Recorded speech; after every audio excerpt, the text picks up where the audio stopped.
What's good, everybody? Welcome back to another episode. Hope you're having a blessed day. If you haven't already, make sure you hit that subscribe button on your way in here. You dig, you dig, you dig, you dig. You dig. Today, we're going to be getting into, it says it right there, exposing a podcast scam. I'm excited to hear about it. I like hearing about this shit, so we're going to hear about it. That's what we're going to do. $4 million was stolen from these podcasters, and I decided to investigate. I found the man responsible, but before we confront him, let's go back to where it all started, when Theo Von, a comedian, released this. Our podcast was defrauded. We were stolen from. The company that did it is Cast Media, and the man that did it is Colin Thompson. In total, I've just between talking with folks, there's up to $4 million that I know of. We're in the six figures. I know of podcasts that are in the seven figures. Now, when I saw this, I had the same two questions on my mind as you do. One, who is Colin Thompson? And two, y'all are making 6 to 7 figures doing podcasts? I'm in the wrong line of work. I make like 4 figures here in the $10 million studio. Barely keep the lights on, okay? So I went to do some research, figure out, how these people are making all this money and also how they got robbed. And what I found out was that this company that stole the $4 million was a podcast network called Cast Media. Podcast network being a fancy name for saying they represent podcasts to find sponsors. All that stuff you violently skip with the fast forward 15-second button. Yeah, those guys. And Cast Media would basically work with them as a middleman. They would take some money, give the podcasters the read, and then give the money. Of course, taking a cut for themselves. Now, that is simplifying it a bit, and we'll go into the details more later. But what you need to know is that Cast Media hadn't been paying their talent on time. And what started as being late for maybe a month had turned into 7, 8, 9 months late on paying until one day Cast Media and their CEO, Colin Thompson, says, hey, we're probably going to go into bankruptcy, which means you get nothing unless you take a special deal with another podcast network called Podcast One. Now, who's Podcast One? Well, it's an even bigger network, and they basically say, hey, we'll acquire you, pay off what you're owed, if you sign a new deal with new terms with us. If you do, you'll get back some of the money you're owed now, some of the money you're owed over 2 years, and you'll also get stock in our company. But what stock? Well, Podcast Network stock, a company that wasn't public yet, but as of this video now is, and is down almost 50%. Now, if you took that stock in 2 years, you could sell it. How much it's worth at that point is dubious. Now, Podcast One would say they were just trying to help. It wasn't their debt, so it's a great deal. Now, the more cynical view of this is that it's kind of strong-arming creators. You either take the deal or you'll never get what you're paid. Podcasters like Jim Cornette were literally told, in the event that Cast is unable to close the Podcast One asset sale, it will likely declare bankruptcy. So take the deal or lose everything you're owed. And to make things stranger, Podcast One was paying Cast Media in stock for every podcaster that took the deal. So if Getting paid in stock, that's crazy. I would never get paid in stock. You got me fucked up. you agreed, I don't care if it was fucking Bitcoin, dog. I want fucking cash money, dog, or a check. wanted the money you were owed, you're kind of bailing out the company that got you into this mess. So obviously some people didn't like that deal. Although understandably, others did and took the deal. And look, I'm not here to litigate whether those Podcast One deals are good or bad. Frankly, it's not the point of this video. All cleanups are going to be messy. What I did want to know, though, is how did that $4 million go missing in the first place? And to try to find out, I began to reach out to everyone, starting with Colin Thompson, to ask for his side of the story. You're being accused of basically stealing $4 million. Your clients say you defrauded them. What's your side of the story? Yeah, I appreciate you reaching out. I wanted to talk with you because I appreciate the work that you do. I appreciate your journalistic integrity, and I know that you're going to tell a fair story. Cast is sort of the dream of the vision of independence, free speech, not bound by sort of corporate norms, the ability and the backbone to support visionary, talented, unique, independent voices, people like Theo Von. Cast's perspective was independence is the product. There were plenty of times where We believed in a show. It ran into trouble. Maybe it was canceled in one way or another, and canceled, quote unquote. And we stood by our creators, right? Continued to support them through that time. When maybe a more corporate organization wouldn't. We weathered the storm together. We believe truly that that's what was unique and special about Cast. And my heart and soul is still in that vision. I'm a musician originally, and I got into this because I wanted to support shows that were bucking the trend, going against the grain, but unique and important to the broader dialogue. But where's the 4 million? I mean, yeah, I hear you. Everybody's got a grand vision, but the grand vision, when we get to this point, everyone wants to know where the money is, not what the vision is. Sure. We built an infrastructure of Cast that I was and am tremendously proud of. I believe that over the years we generated better revenue for creators, paid them out more than other podcasts would necessarily be able to, because we invested heavily in an infrastructure, took an individualized approach, anecdotally. But you're saying you pay out more, but I mean, clearly that's kind of not true, right? Wait, but you asked for my story. Do you mind if I just tell the story? We're getting to the financial difficulties. Stephen. Sure. Our vision, it really worked. Creators benefited, made a lot more money than they would have. And many creators do have more money in their pocket now because of that. However, during the period from February 2022 until February 2023, our unit economics changed drastically. Our revenue per download, which is an important metric for analyzing sales performance, free from content performance considerations, dropped by 58%.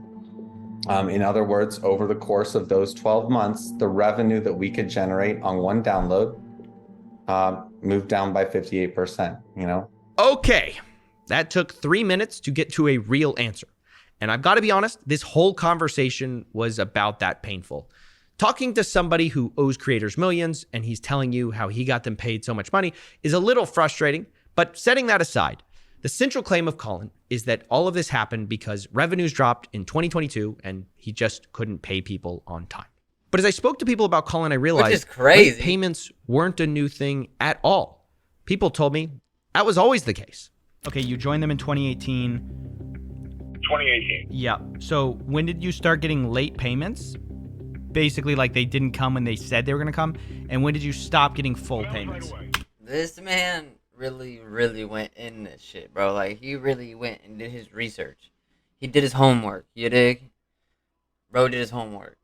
I fucks with it. I can answer that right away. That was right from the first check we were supposed to get. That's crazy. It didn't arrive when he said. It was never on time. So It wasn't unusual if it was like a month late, a month and a half late. And then when it goes from, all right, a month late to 2 months late to 3 months late. And then I would say, hey, where's the deposit at? I go, yep, they're trying to figure out, man. He says he has this whatever investment coming, you're gonna get this huge lump sum of money. So then didn't come, then you're looking at, now you're looking at 4 months, like, it was the money. Then you're looking at 6 months, like, okay, man, where the hell is our money? Yes, that's a huge problem. Of course, up till 2023, That's fucking crazy, money had bro. slowly started coming. 6 months in, bro, and you're still trying to do work for this dude and bro, after the second month, bro, I would have told bro to get fucked, dog. You got me fucked up. Again, so people were letting it slide. Hell But no. as these balances built up over time, eventually Brendan and Brian realized they were owed 400 grand on The Fighter and the Kid and upwards of 1.6 million across all their shows. Now remember, Brian is just informed about firing the kid. I have to manage Thick Boy, Golden Hour, the other shows that are owed money. So Brian's like, can you believe this? I'm like, yeah, that 400 grand is terrible. Try 1.6 mil, bro. Right. Wow, 1.6 million. What are we doing here? Now, I should be clear, Colin denies that there were these payment issues before 2022. Your talent says they stopped getting paid as early as 2021, and they had issues and delays well before 2022. No, I'm not aware of any difficulties before, the end of 2022, the beginning of 2023. Then I talked to his business partner, and everything changed. He told me accounting was always a nightmare. My name is Dustin Canals. I was Colin's business partner, as you would introduce me, and VP of production and creative development with Cast Media. One of the things Colin said is he was not aware of any accounting issues, early on.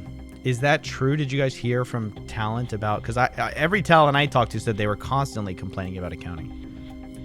Yeah, I mean, everyone from the beginning had complained about how long it took to get paid. The managers would constantly step in. I think all of his accounting was done through Google Sheets, basically, and it was just him. That's but crazy, he would never let me see That's insane, bro. everything. He wouldn't actually let me see what was coming in and what was going out. And I was like, well, I kind of need to get a whole picture. And he just wouldn't share it. Oh, that is a red flag. And it also lines up exactly with what I heard from a lot of the creators. The accounting was always weird. People had to chase it down, and the numbers were a little screwy. It led them to distrust what they were getting from Colin. I can tell you, us personally, what we estimate we are owed is what they told us they owed us, plus whatever we think they still kept billing for after that date. Plus, we don't know truly what the accounting is because they stopped supplying accounting, and at one point earlier in the year, their accountant sent me 2 different sets of numbers of what money I was supposed to get. So I don't trust their accounting. I can't emphasize enough. I heard this complaint over and over, not just from Brian Last.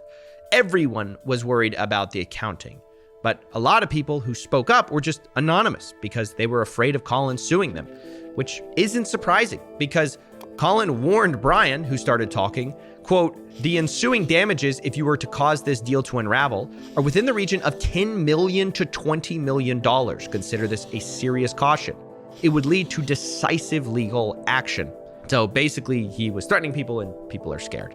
But I realized that these payment issues, accounting issues, they were all clues, sure, but not the whole story.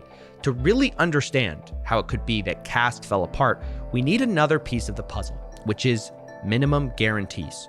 Remember, I told you earlier that I was simplifying podcast networks. So let's go into the deeper waters. The truth is, these deals vary wildly, and some of the bigger podcasters demand something called a minimum guarantee, where they aren't just paid a split of ads, they're paid a guaranteed minimum every month. And podcasters love this because it means they don't have to wait so long to get paid. According to Colin, though, this is how he fell behind. We had months in there where our gross profit margins were, literally negative prior to any operating expenses. Because the minimum guarantees that made economic sense when we made the deal were just completely underwater.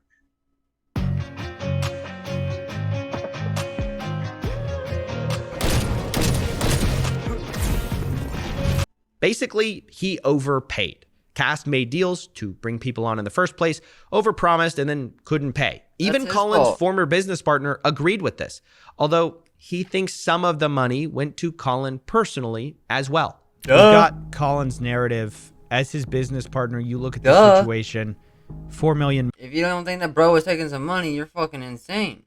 Bro ain't gonna do shit and not make money. Missing. The big question on everyone's mind, where did the money go? Well, I mean, I think there's a couple places that the money has gone. One is he built a custom house. He was known for going on big, crazy vacations. He went to Hawaii multiple times in 2022 and was posting about it on his social media. There's not a question of was there money in that sense to be able to buy land and where a lot of celebrities go to escape. But aside from that, the other thing that he has done is essentially make constant minimum guarantees to new talent to try to entice them to join Cast Media. So saying, I'll give you a 1-year guaranteed $250,000. $500,000, whatever his minimum guarantee is. Now, I've heard that even as soon as February of this year, he was offering multi-million-dollar minimum guarantees. That's great. So, At the same time where he claims his revenues are way down, He's Yes. offering multi-million-dollar Yes. minimum guarantees for talent. Yes, yeah. So, his priority is trying to keep the new talent happy for a while, with essentially his whole goal of selling cast to make big money in the end. But yeah, I would say that honestly, most of the money probably went to the minimum guarantees of other talent, instead of to the people that it was supposed to go to. Wow. That might be the closest thing we have to a coherent answer on what happened to Cast Media. Although our story doesn't stop there, because obviously that's a pretty big accusation that some of the money may have gone to a house. So I decided to look into that and found that Colin Thompson indeed bought a $1.7 million house the same year as his financial troubles. And I also found out that right about the time he was talking about declaring bankruptcy, he moved that house into a trust where the trustee was a Wyoming LLC he set up, which from where I stood looked a lot like hiding assets from a bankruptcy right before a bankruptcy. But when I confronted Colin about this, he said, I had things completely backwards. The truth is he was hiding his property for a totally different reason, a very sympathetic reason. We anonymized our address because we were getting threats in the last 30 days. There's been, there's been nothing untoward. I think you can see though how other people might see it another way, where it looks like you're trying to shield it by hiding it from a personal name into a trust owned by an LLC. I mean, I'm in a very favorable state. I assume you listen to the Jim Cornette episodes where they specify where I live, right? I assume you listen to the Jim Cornette episodes where they specifically call out where I live. We were really, really concerned. We were getting threats. When I heard this, You wouldn't have been getting threats if you would just be paying the people you fucking paid. You should be paying the money to, bro. That's pretty weird that you bought a $1.7 million house, but you owe people money. Like, what? I was pretty alarmed, and I totally understood his fears, so I went to go ahead and look for the episode where Jim Cornette apparently specifically called out where he lived, but it wasn't there. Actually, Jim Cornette never mentions a specific address, but a general area. But way more damning for Colin's story is the fact that that episode came out in July, but Colin formed his LLC for moving the house in June.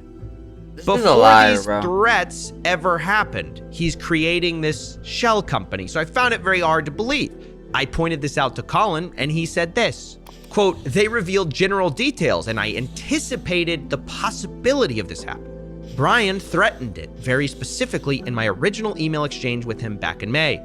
The dude's a liar, obviously. The dude owes millions of dollars. The dude is a liar. Obviously, he's not going to sit here and tell you the truth. You know? So I got a hold of those emails. There was no threat in them. Instead, Brian said things like, consider this a serious caution. We're going to make sure to endlessly let all listeners know with great detail that Colin Thompson of Podcast One stole our money because he doesn't know how to run a business, which is sort of true. This guy doesn't know how to run a business.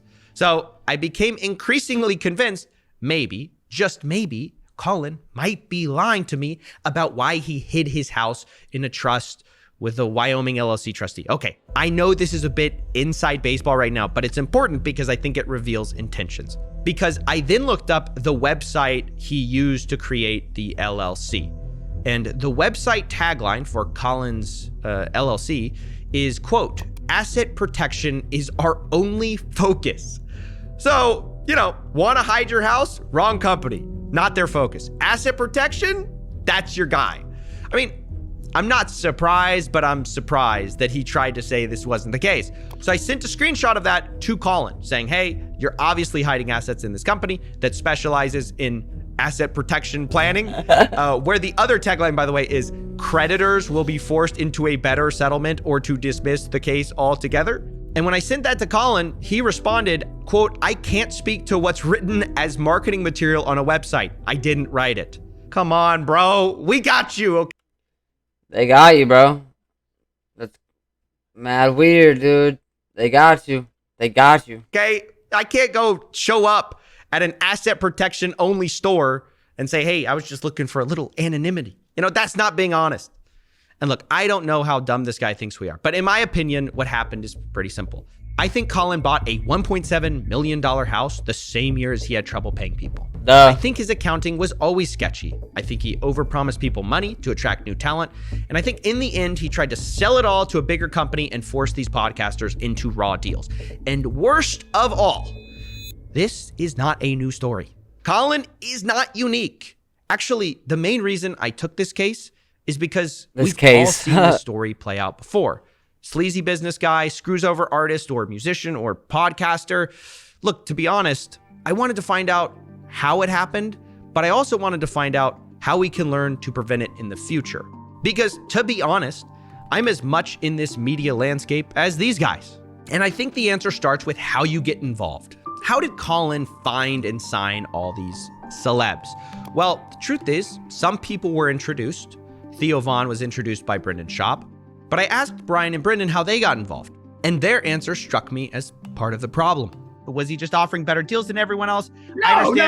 It's word of mouth. It's because what happens is they go, "Who is your agency?" We don't know nobody, like, we're not interacting with these people all the time. What happens is it's like, if there's an agency that this person is with and this person is with, we go, do you make money? Yeah. All right. Can you hook me up? And then, especially when comics are talking like, man, this guy's killing it for us, man. Yeah. I made 1.6 million this year, and like, damn, that's more than I made. Who you think you would take me on? Then it becomes this like snowball effect, and and then everybody's there. Yeah.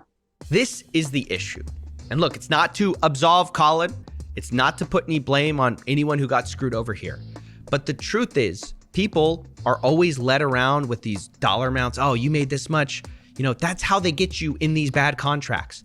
And then they don't pay you, and you're left chasing a Wyoming LLC to nowhere. So this isn't just about these podcasters. It's everywhere.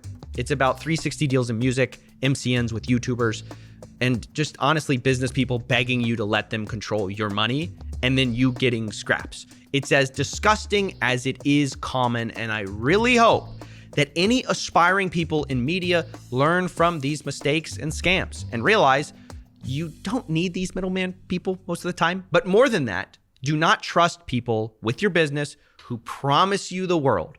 In fact, usually that's the worst red flag. Oh, you're going to make all the money. Just sign here. It's a trap. And you never know what's in the fine print until you read it. Just ask Dylan Dennis.